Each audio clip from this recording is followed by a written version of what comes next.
Assalamualaikum warahmatullahi wabarakatuh. Alhamdulillah wassalatu wassalamu ala rasulillah wa ala alihi wa ashabihi wa man walah. Amma ba'd.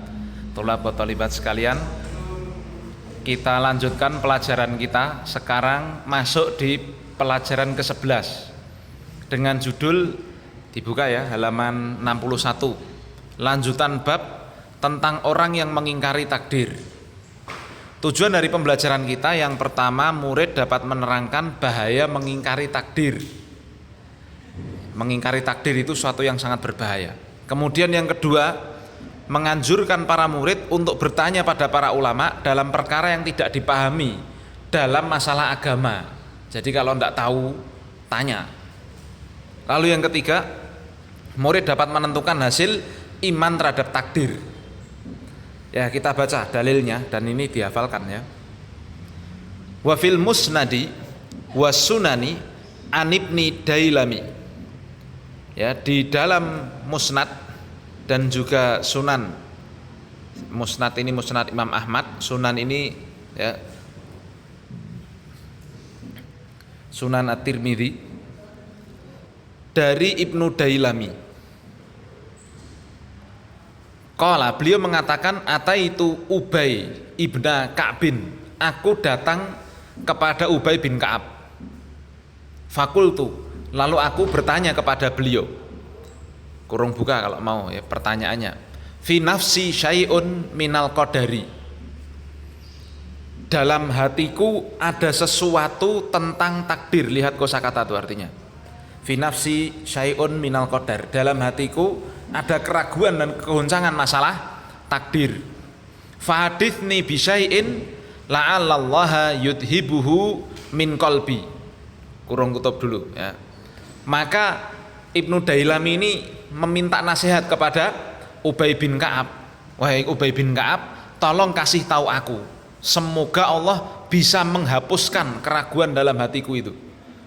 Ya.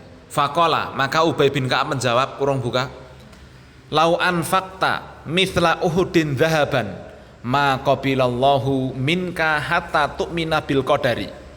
Wahai Ibnu Dailami, seandainya engkau itu berinfak di jalan Allah sebesar gunung Uhud, emas sebesar itu, maka Allah tidak akan menerima sedikit pun dari infak tersebut sampai kamu beriman terhadap takdir. Wa ta'lama annama asabaka lam yakun liyukhti'aka, dan engkau tahu bahwa apa yang menimpamu, asobaka itu harusnya ada sepatunya, itu ada alif di atas, ada hamzah qat'i di atas alifnya ya. Asobaka itu salah tulis, salah ketik ya. Dan sampai engkau tahu bahwa apa yang menimpamu tidak akan meleset. Yukhti'aka itu salah, meleset. Wa ma akhta'aka lam yakun liyusibaka, dan apa yang meleset darimu tidak akan mungkin menimpamu.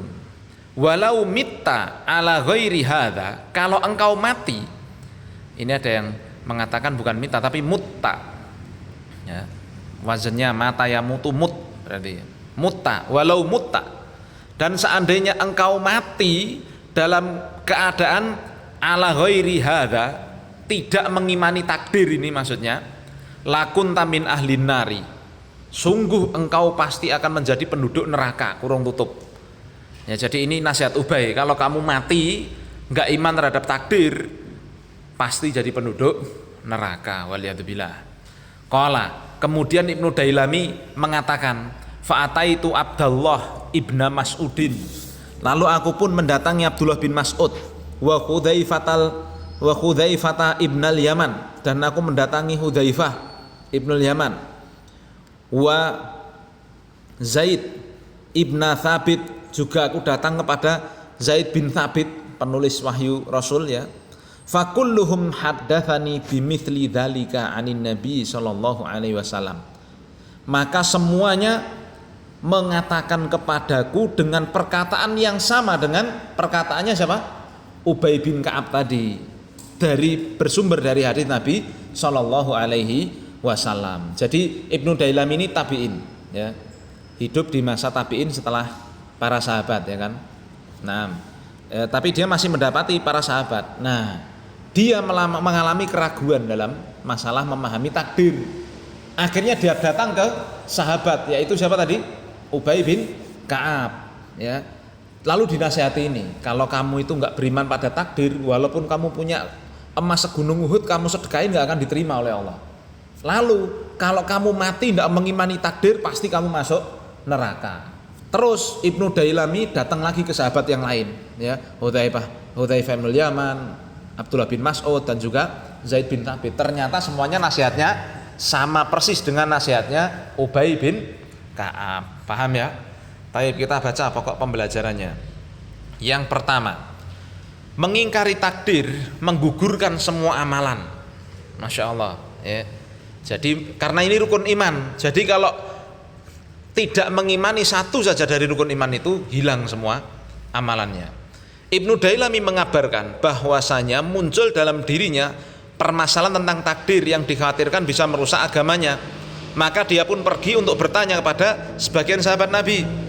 Maka mereka menerangkan kepadanya bahwa seandainya seorang berinfak emas besar gunung Uhud di jalan Allah, sungguhnya Allah tidak akan menerimanya sedikit pun sampai dia beriman bahwa semua perkara yang terjadi berdasarkan ketentuan dan keputusan Allah, dan meyakini bahwa apa yang ditakdirkan untuknya dari perkara yang baik atau yang buruk tidak akan menimpa orang lain, dan apa yang tidak ditakdirkan untuknya tidak akan menimpanya, ya. Dan sungguhnya orang yang mati tidak dalam keadaan seperti itu, maka dia termasuk penghuni neraka. Jadi gampangnya, ya, kalau dia nggak mengimani takdir, ya, matinya masuk neraka tadi.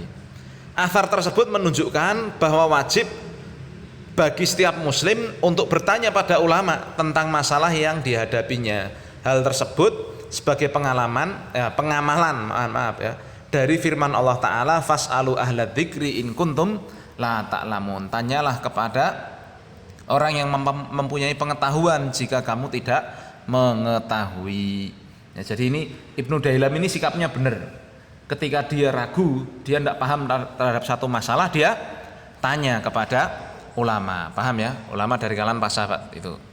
Kemudian pokok pembelajaran yang kedua, di antara hasil beriman terhadap qada dan qadar, yang pertama, kasih garis bawah ya, ketenangan hati. Orang mengimani takdir itu hatinya tenang. Karena orang yang beriman terhadap takdir meyakini bahwa apa yang ditetapkan untuk dirinya tidak akan meleset, dan apa yang tidak ditetapkan untuk dirinya juga tidak akan menimpanya. Dipahami ya? Jadi kalau ada orang sudah iman pada takdir, dia jualan, kok rezekinya hari ini cuma 100.000, dia nggak akan bilang, wah mengerti mau ora dodol, mau jualan rekoso-rekoso padahal modalnya 3 juta cuma dapat uang 100.000. Enggak, tapi dia tahu itu sudah ketetapan Allah Subhanahu wa Ta'ala, ya, tenang dia. Dan kalau dia dapat kebaikan, dia juga tenang, ya, alhamdulillah ini rezekinya, begitu ya. Jadi mengimani takdir ini buahnya hatinya tenang. Lalu yang kedua, tercegah dari sikap ujub atas amalan yang telah dikerjakannya. Kasih garis bawah nih ya. Ya, jadi dia kalau iman terhadap takdir benar, dia tidak akan jadi orang yang sombong, ya. Apabila dia berhasil mengerjakan suatu amalan, maka dia bersyukur pada Allah, karena hakikatnya Allah lah yang telah menganugerahkan dan menentukan amalan tersebut bagi dirinya. Kayak kita misalkan, ya, berusaha menghafalkan Al-Quran, alhamdulillah berhasil 15 juz dalam 3 tahun misalnya, berhasil, ya. Itu berarti kita diberi karunia Allah untuk bisa melakukannya. Jadi nggak terus kepedean, wah aku kok saya pinter, coba koncoku saya, wah wis bodoh ra iso, nggak bisa. Jangan begitu, ya. Jadi tidak boleh bagi kita mencela, apalagi mencela orang lain, apalagi mencela diri sendiri aja nggak boleh kok. Goblok menaku, bodoh menaku, nggak boleh, ya. Karena semua itu sudah Allah Subhanahu wa Ta'ala tetapkan. Nah, yang wajib kita lakukan adalah semaksimal mungkin berusaha. Kalau dapat yang kita usahakan, kita bersyukur. Tapi kalau nggak dapat, qadarallah wa masya'a fa'al. Sing penting wis berusaha semaksimal mungkin. Seperti pemain bola, ya, dalam tanda kutip, saya kasih contoh gampangnya kemarin, ya kan. Kalau belum peluitnya belum ditiup, ya dia nggak boleh patah semangat. Wah ketinggalan 1-0, wah 2-0, 3-0 wis bubar weh, tinggal turu gen gol terus. Apakah begitu? Tidak. Kita harus bangkit. Wah, ketinggalan 3-0 nanti mainnya bagus lagi, wah bisa 3-3. Akhirnya nanti adu penalti menang. Misalkan. Jadi saya mau kasih gambaran seperti itulah gampangannya dalam berusaha semaksimal mungkin untuk meraih takdir yang baik. Ya, kita mainnya maksimal mungkin itu sampai wasitnya meluit ya kan. Nah, nanti kalau memang kalah ya wis maksimal wis entek tenagane lagi kalah itu kan beda, seneng ya kan. Wah, aku wis berusaha semaksimal mungkin tapi ternyata tetap kalah. Ya wis qadarullah masyafa'al. Nah, tapi nek terus akhirnya dia berusaha terus menang, nah, bersyukur dia. Tidak boleh ujub tapi, paham ya? Nah, semua itu karena taufik dari Allah Ta'ala. Dalam hal apapun demikian. Kemudian yang ketiga, buah dari iman terhadap takdir ini adalah kokoh dan bersabar serta tidak marah atas apa yang menimpanya dari takdir yang menyakitkan. Itu kasih garis bawah tuh. Ini angel ini ya. Maka para ulama menyebutkan di antara bentuk sabar itu adalah sabar terhadap takdir. Ya. Apalagi takdir yang tidak mengenakkan. Kenapa? Karena ya memang itulah keimanan seorang diuji dengan perkara-perkara yang tidak enak. Sampai Nabi SAW menyebutkan ya, man yuridillahu bihi khairan yusib minhu. Siapa yang Allah kehendaki kebaikan maka Allah akan uji dia dengan berbagai macam ujian. Jadi kalau kena ujian ini kan takdir gak enak ya kan ya, maka haruslah dia tahu bahwa sebenarnya Allah Subhanahu wa taala yang akan mengangkat derajatnya dengan ujian tersebut. Coba kalau manusia nggak pernah dapat ujian gimana coba, hidupnya datar terus ya, orang nggak pernah kaya, nggak pernah miskin, nggak pernah di tengah-tengah, nggak pernah ini, pokoknya datar terus ya. Kalau antum kan belum paham masih sekarang ini masih istilahnya ngikutin orang tua, tapi nanti insya Allah kalau suatu saat sudah jadi pemimpin rumah tangga, udah ngurusi ya, mungkin ngurusi lembaga, ada yang jadi guru, ada yang jadi ustadz, ada yang jadi apa, nanti akan tahu di situ. Wah, aku ketemu murid wangel banget, nakal banget. Nanti juga misalnya jadi pekerja, wah aku ketemu juragan nih, wah Jan, ini ujian dunia tenan nih, tiap hari dimarahi, di ini itu dan sebagainya. Ya itu semua diantara perkara-perkara yang memang itu akan kita temui. Nah kalau kita berhasil mengatasinya, ya kan, ketemu juragannya galak tapi kita berhasil jadi orang kepercayaannya, oh itu baru teruji dengan baik ya enggak. Sama nanti jadi guru ketemu murid wah ngele ra umum, muakale ra umum, tapi keluar dari apa? Dari sekolahannya jadi orang yang pinter, jadi orang yang berprestasi. Berarti yang bagus kan gurunya ya enggak. Salah satunya kan begitu. Nanti maka seperti itu pula kita itu diuji oleh Allah dengan berbagai macam ya. Nah, bahkan sebagian ulama pun menyebutkan ujian kenikmatan itu ternyata juga ujian, dan bahkan banyak orang yang justru gagal ketika diuji dengan kenikmatan. Kalau pas miskin dia itu sholat, rajin ke masjid, rajin ibadah, rajin infak, rajin ini dan sebagainya. Ketika duitnya oke, dia sibuk ngurusi dunyone. Beli mobil 1 miliar. Habis itu dimodifikasi sampai 500 juta. Waduh.